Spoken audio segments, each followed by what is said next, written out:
Okay, the next method is the owl method.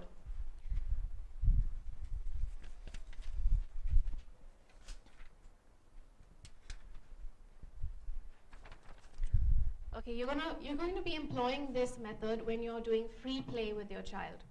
So free play is an extremely important time that you must put in your routine. You must try to chalk it in, because a child learns best when they're engaged in play.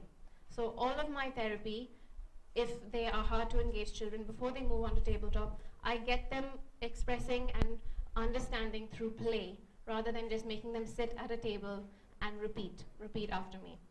Okay, so when you are engaging in free play, you can employ this method, which is the OWL method. So we're going to go through what the O stands for first. So O stands for observe. So observe for what the child is interested in. When you lay the items out on the floor, yeah?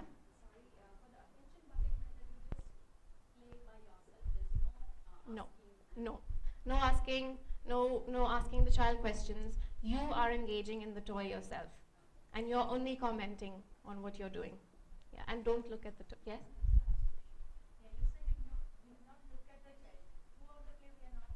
No, not at all. You're playing. Yes, and they will observe.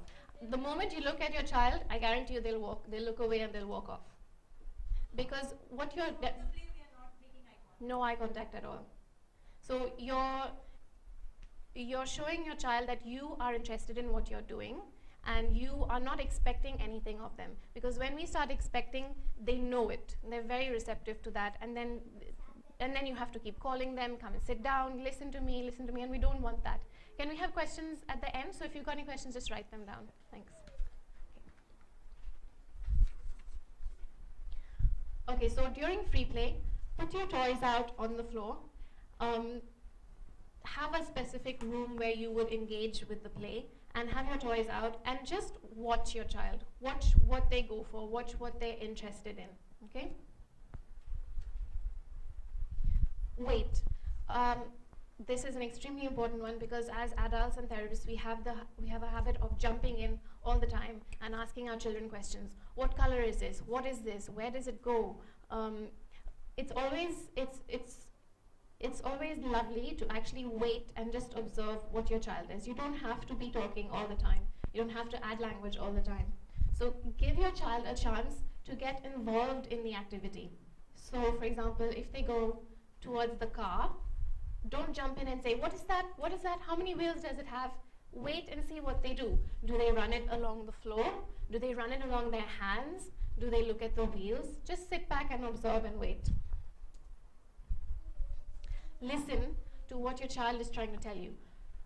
So they may be non-verbal, but they still could try to tell you things. For example, they might be looking at a spinning top going round and round, and then they look up at the fan. They could be telling you, that's going round and round. The fan is also going round and round. So when you employ this OWL method, you're getting to know your child fully. You're getting a deeper understanding of what makes them tick, what motivates them.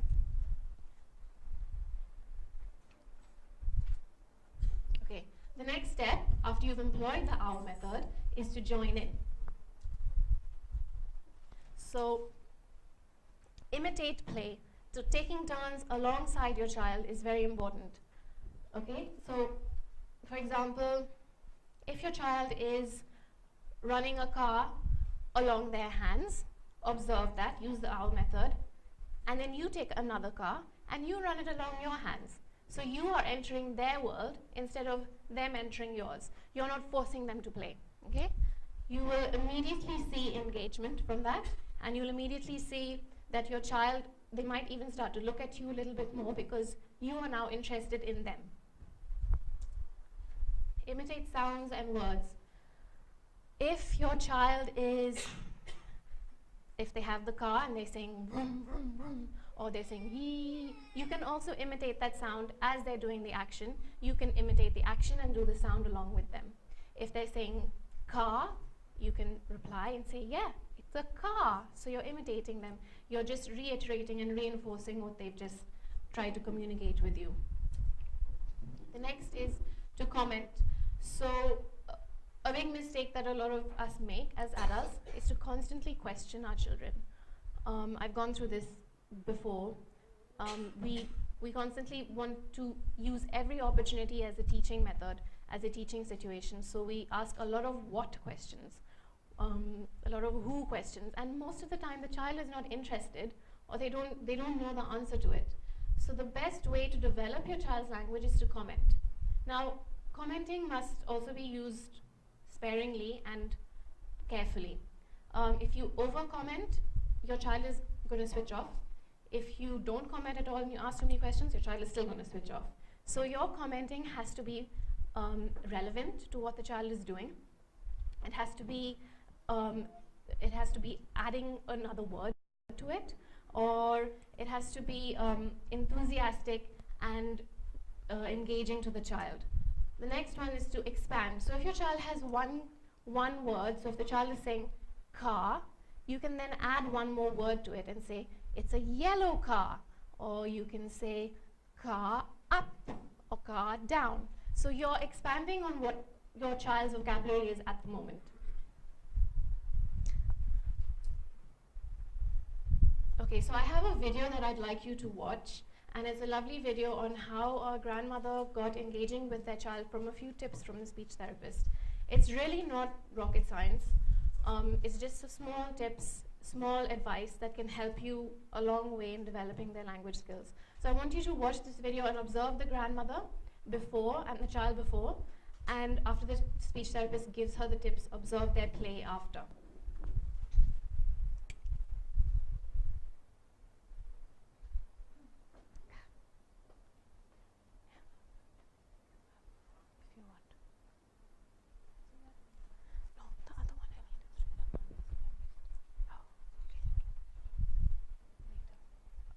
There's no sound.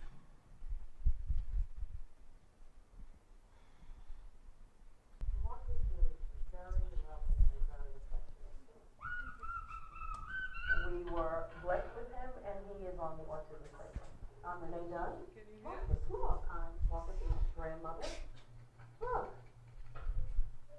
Car? You have a car? He likes playing by himself, and whenever you would sit down with him, he would kind of move away. And he is getting very, very frustrated not being able to communicate. His grandmother was watching him while his parents worked. When I first started working with Marcus, he was not talking, not saying any words. He had lots of babbling. He wasn't very interested in playing with others. Jenny Sharpless, I'm a speech language pathologist here at the Kennedy Krieger Center for Autism and Related Disorders. The number one strategy we're going to work on today is just tuning in to what he's interested in and imitating him. So show me how you normally play at home. Okay, well, the first thing we would do is we would take the napkin. Now, if he didn't immediately take something, then I'd give him something. There you go. Very good, Morgan. Very good. Great, so he was really good at that puzzle. But the one thing that I noticed is that he's playing and you're watching. I want you to be able to be his play partner. So what was he doing with this puzzle? He was picking up each piece and putting it in. Yeah. So then you will take your turn and do So what? I can do one and then I'll do one. Yeah, you can do. Okay. Yeah, I'm gonna put one in. Now you put one in. Already the look of your play has changed. You were playing together. It looked like you were taking turns. It already looked more fun. One thing is we talked about not asking a lot of questions, not using a lot of generic type language, but looking at a toy and thinking about what's the most important vocabulary we can pick out from this toy. Just looking at this simple puzzle, what are some vocabulary words that come to mind? Colors as opposed to shapes. Or if colors were too difficult, I would count because he loves numbers. Also, we can think of the action words. We put in and we take out. You want to put it in? Which one? One. Can I do one? Two. So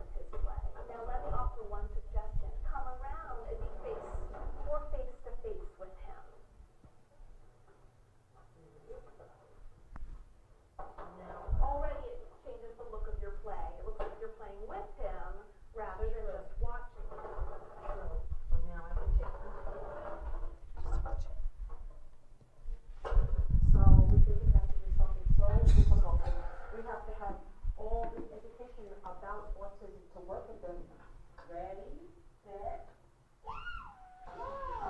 actually, I've learned here with Jenny that it's the little simple things that you do and simplify the way you think about playing with them that really helps them the most. So make sure you have your own. When you imitate him, you don't want to have to take his toy because it's not about turn taking, it's about really imitating. His car! What are you going to do now that you have your own car? I'm going to try to play along with them. Ready, set, go! And look, he is enjoying this so much. You're getting such nice eye contact. He's smiling at you.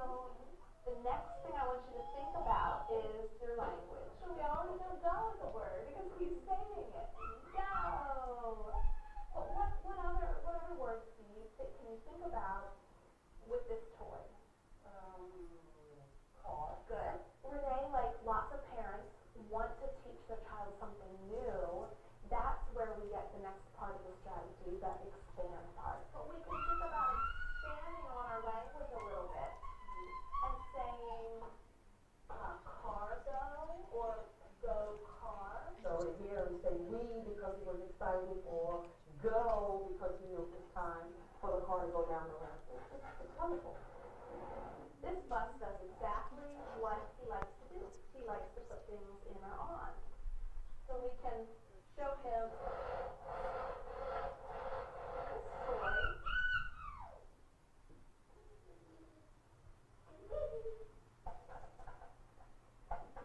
So make sure your position is also on your mind. When you're in this type of position, he can make eye contact with you easier. He can share smiles with you easier. Especially in this era of technology, there's less emphasis on toys and just good old-fashioned play. Being in there and taking my turn and let him have fun with it. Thank you. Join in, do what they're doing, see what they're doing, and it definitely works. So now I can just play with him and he'll enjoy it. And we'll still be learning. Ready, set,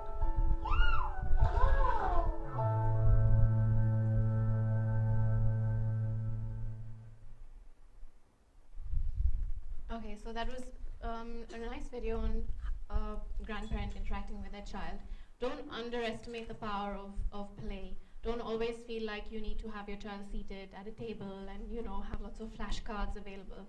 Your child learns, actually, they learn the best when something is introduced in a fun and a motivating manner. So you have to think that's your job as a parent. How can you, make this boring concept of learning opposites like hot and cold, how can I make that more fun and interactive for them instead of just showing them pictures or, telling them this is hot. Now, I want you to put your notes away, and I'm going to do a little recap. So, don't look at your notes. Who can tell me what the OWL method stands for? Observe, wait, and listen. Good. And who can tell me, one of you, give me how to join in with play. Give me one aspect that you could consider. How do you join in play with your child? Sorry? Imitation, good. Imitating their actions, okay. Next? Yeah, taking turns with them. But if you notice from the video, it was the speech therapist pointed out, don't take their toy from them. Play alongside them. Don't take turns. So if they're putting a ball in, take another ball and put it in as well. Don't take what they have because then they're going to get a little frustrated. So taking turns alongside your child is important. Anything else? Commenting, good. So less questioning and more commenting on what they're doing. Very little commenting. So for example, the only words that they used were go and car. Okay. Now if your child has more vocabulary, of course you can start expanding a little bit more. I just gave you the last one, which is expand. Okay, so add a verb. So like she said, don't just get stuck on nouns. Think of what the child is doing. Is the car going fast or is it going slow? Is the car going up or down? Or are they jumping on the ball? Are they jumping on the trampoline? Think of the verbs that you can add to your language, and think of the descriptors. So your adjectives, is it a blue car? Is it a big car or a small car? Is it a big ball or a small ball? Is it rough or is it smooth? Okay, so other than the nouns, expand on your vocabulary as well. Okay. So